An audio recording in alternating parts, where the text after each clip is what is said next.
पोरं गेली वय शाळेला. हे घ्या आईच्या. आत्ता कुठं 10 वाजता चहाचा घोट मिळाला.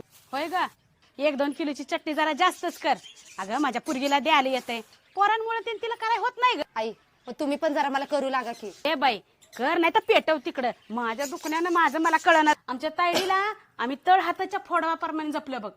तिच्या बापाचं तर लय जीव तिच्यावर. तिचं पायगुण तर लयच भारी बाया. हिथं होती तरी बी भरभराट, तिथं गेली तिथं बी भरभराट. हा बोल की बाळा. सारिका, माझं लेकन जावा यायला लागलं. ती किलोभर मटण आणून चांगला भेद कर जेवणाचा. हा तिच्या हातचं खाऊन तिला कंटाळा आलेला असते ग. आण इकडे कांदा मी चिरते. आण इकडे. आई हा ताडे 1 मिनिट थांबा. मी 4 दिवस माहेरी जाऊन येऊ काय? अहो इथलं घरातलं कोण करणार काम सगळी. बरं ठीक आहे, 2 दिवस जाण लगेच या. बरं वाटलं, किती दिवसातून माहेरी आले. ए आई मी आता 2 दिवस तर राहणार बघ. श्वेता चल स्वयंपाक करून घेऊयात. ताई तुम्हीच करा ना काहीतरी, मला खूप कंटाळा आलाय. करते.